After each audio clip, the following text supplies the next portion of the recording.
Hello guys, I'm CJ and I will be discussing yung perpetual and periodic inventory system. Kasi may marami ding nagtatanong neto kasi kailangan to then sa ating next topic na cost of sales. So, ito muna tayo sa inventory. So, disclaimer, accountant is not all no busy. Sometimes we tend to forget and miss something. So, if so, tapos alam nyo naman yung sagot, please let me know in the comments. And pwede kayong magtanong sa comments. So, ano nga ba yung inventory? So, yung inventory, yun yung mga raw materials kung manufacturing tayo, no? Raw materials, tsaka yung finished goods kung manufacturing tayo nasa inventory or yung nasa on hand natin for our production purposes. Pero kung tayo ay merchandise, yun yung mga sinasold natin on the market to consumers. So, yun yung inventory, mga products natin, yun yung ibebenta natin. Yun. Sa madaling salita, yun yung mga binibenta natin.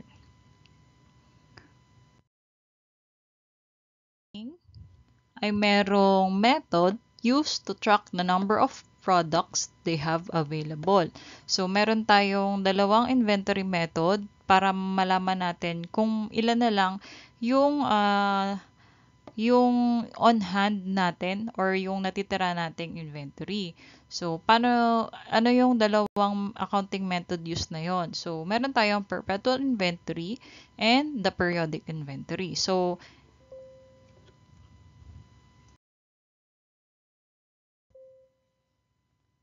first natin is si perpetual inventory. So, si perpetual inventory is an accounting method in which a business continuously tracks the inventory levels real time. Ito yung pinaka main yan. Si perpetual inventory ay real time siyang nagre-record. Rather than just counting inventory at the end of the financial period. So, this method makes more precise inventory counts available to a business at all times. So, available yung data at all times. So, kung kunyari may 50 ka sa isang product mo, pag may bumili na dalawa, i-deduct niya na agad. Real time or pagkabili, bawas na agad sa inventory. Ibig sabihin, meron tayong tracking device kung ilan na yung nabibili or record agad. Pagkabili, record agad na nawala na yung inventory or nasold na yung inventory. So, sample tayo. Sample is we are reselling shirts. So, si shirt, ang bili natin or yung puhunan natin, ang cost natin sa kanya ay 50 pesos. You sell it at 80 pesos. Sample lang, no? So, una muna is magpa-purchase tayo. Siyempre, as a new business, kunyari new business or bago pa lang tayo magre-record, kumuha tayo ng 200 shirts. So, pagkakuha natin ng 200 shirts, 50 pesos times 200 pieces. Yan. So, pagka-purchase natin o pagkabili natin, ang record natin is inventory, debit inventory, 10,000, then credit cash natin. So, bumasok yung inventory natin, which is the shirts, 50 pesos times 200 pieces. Then, naglabas tayo ng 10,000 pesos na cash. So, ilalagay natin siya sa ating cash disbursement book. So, kunyari, in day 1, nakapag-sold tayo ng 20 shirts in day 1. So, 80 pesos, ito yung selling price natin, 80 pesos, times 20 pieces na nasold natin in day 1. So, to record the sales, ang ano natin is debit cash. Kunyari, cash natin na receive yung pera, yung pagka-sold natin sa ating shirts, then credit sales. So, i-record natin siya sa cash receipts books or sa sales journal kung sales journal ka. Then, yung inventory out or na inventory natin yung cost nung 20 pieces Kasi syempre, cost natin yan. Yung pagka-out nun, i-record na agad natin. Ang nakalagay dyan, immediately record. So, immediately record natin yung pagka-out ng pera. So, anong record nun? Debit, cost of sales, credit, inventory. So, mawawala na yung inventory na 1,000 pesos, which is the equivalent of the 20 pieces. So, sa general journal siya nilalagay. So, paano yung at the end of the day, compute mo na agad, may immediately compute mo na agad yung remaining cost of inventory at yung alam mo na kung magkano yung inventory. Ay, ilan na lang yung inventory mo. So, ang purchase natin, itong 10,000.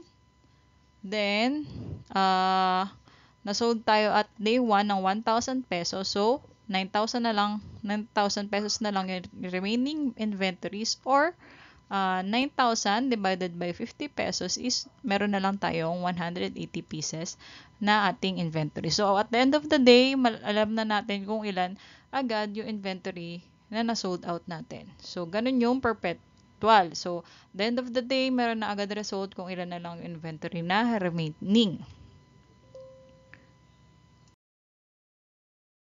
Perpetual inventory ay usually used by big businesses that uses barcodes and reliable inventory system. So, may system siya kasi lagi siyang usually big company siya kasi real time eh. Real time, paano pag marami kang kumbaga marami silang inventory, kailangan laging alam kung ilan na lang yung remaining on hand nila, tapos may inventory system sila. Usually, yung mga barcodes, yun, malalaman na agad yun. So, real time, yung inventory tracking natin, dun sa perpetual.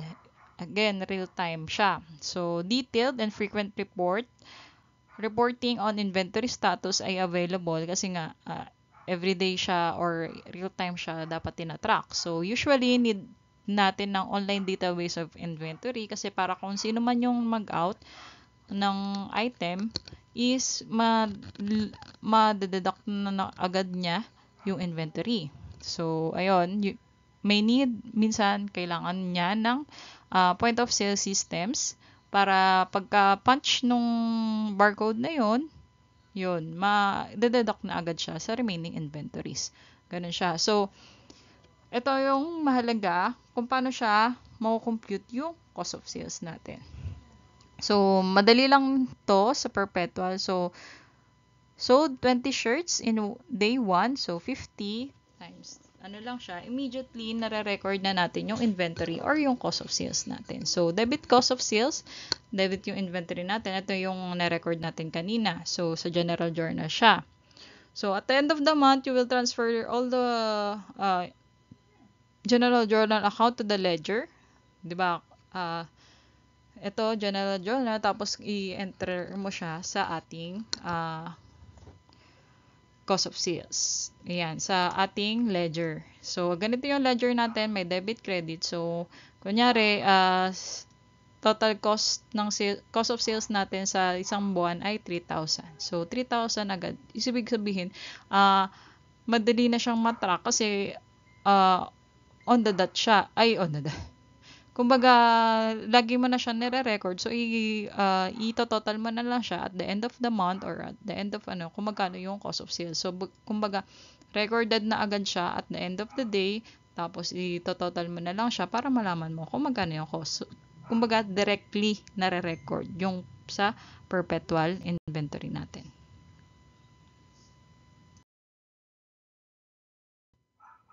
So, dito naman tayo sa ating periodic inventory na.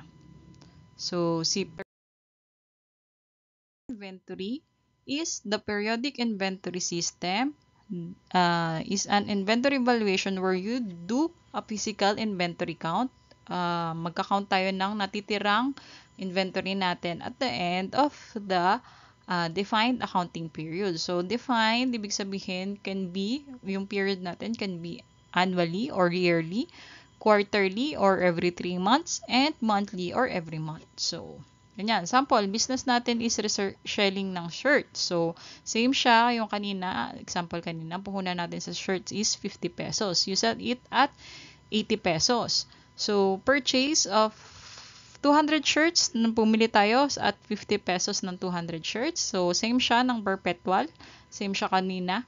So, inventory, debit, then credit cash. So, cash disbursement book. Tapos, nakasold tayo. Same ng sample kanina. Nakasold ng shirts, 20 shirts in a day 1.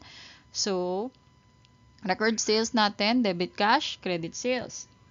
So, cash receipts book siya. So, ang ano lang dito, ang difference ng perpetual tsaka itong periodic, sa periodic, hindi tayo laging magre-record ng ating inventory out or cost of sales in the ledger.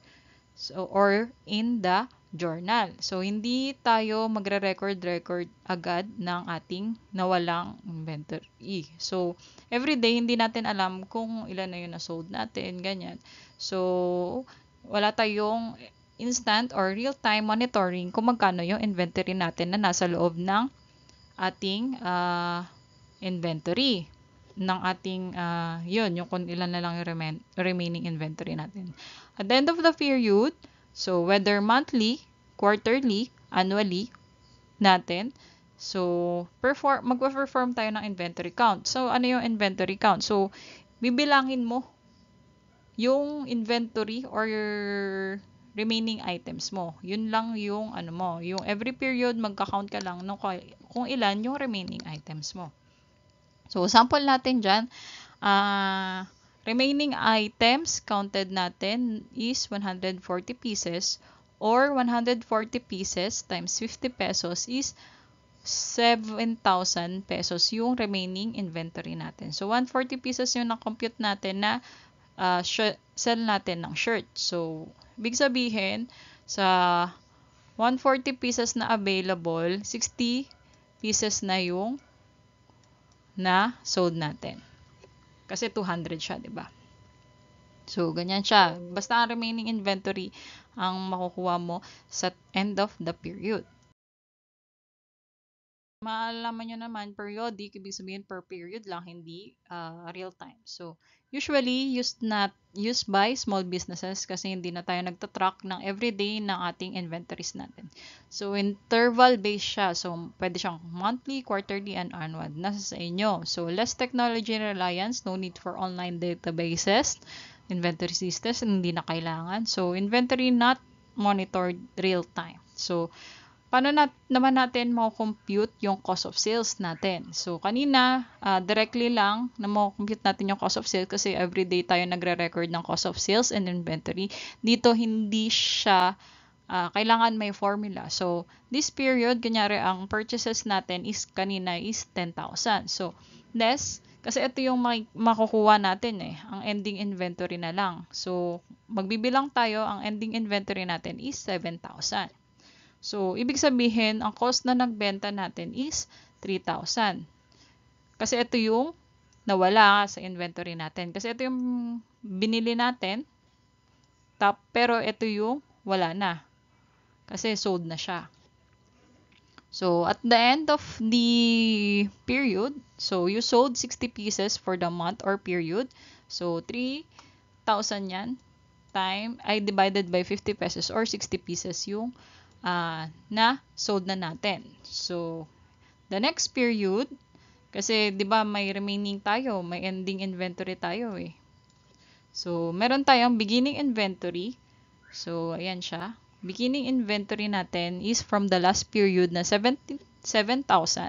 Tapos, i-add natin yung, kunyari, magpa-purchase tayo this month or this period ng 3,000 kasi gusto natin, ang available natin lagi is yung 10,000 or yung 200 pieces.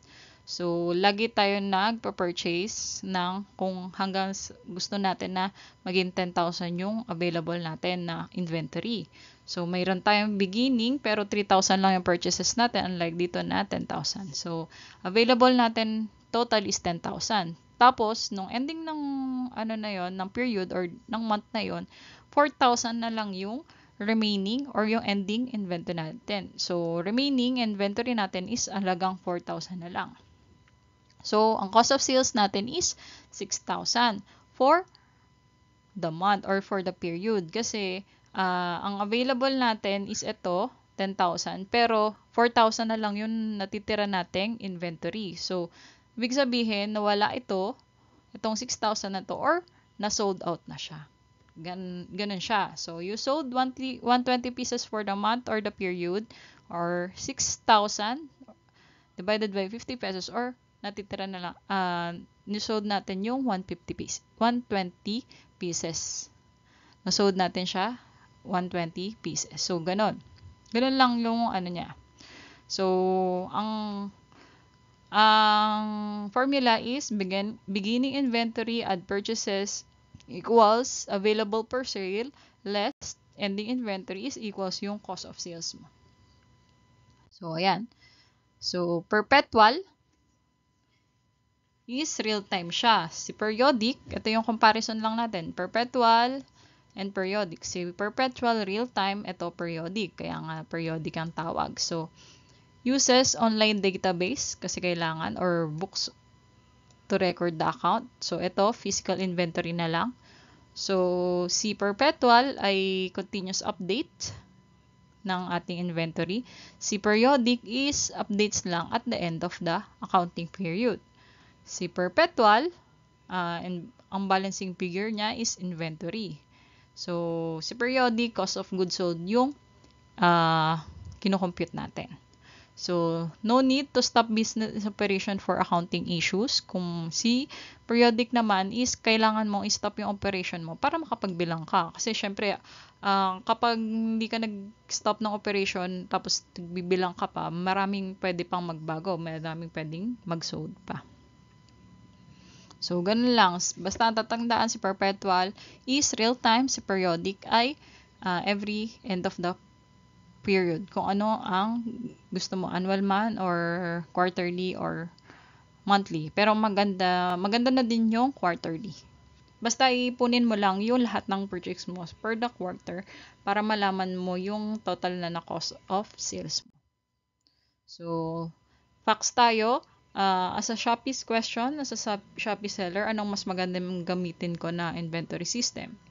So, answer dyan, if small seller ka, suggested ang periodic. If big seller, kung kaya mo bumili ng mga ginagamit sa perpetual inventory, go for it. Otherwise, periodic inventory ang suggested. So, question, ano ba ang mga kasama sa cost of sales? Ito yung mga directly lang na may costing mo sa related sa pagbebenta mo ng product. So, kasama ba ang packaging at transportation sa cost of sales natin? Depende kung may account mo yung kung magkano yung packaging at transportation sa isang product. Kung hindi, sa other operating expenses na lang siya. So, may explanation yan sa susunod yung topic na cost of sales. So, question, kailangan ba ng inventory list na ipapasa sa BIR? May tutorial ka ba na i-upload? Yes, need siya, lalo na kung mag-goods or selling of goods or manufacturing of goods ang business mo. And yes, may tutorial tayo. Pero stay tuned. Medyo matagal pa naman siya. Always siya January or next month after the period end. Yun lang. Matagal pa naman yung inventory list, kaya wait lang. So, ayun. Thank you. Kung nakatulong po ako sa inyo, please like, share, and subscribe. Please watch the ads kung meron man. Salamat po. Our YouTube channel is Alt Plus F.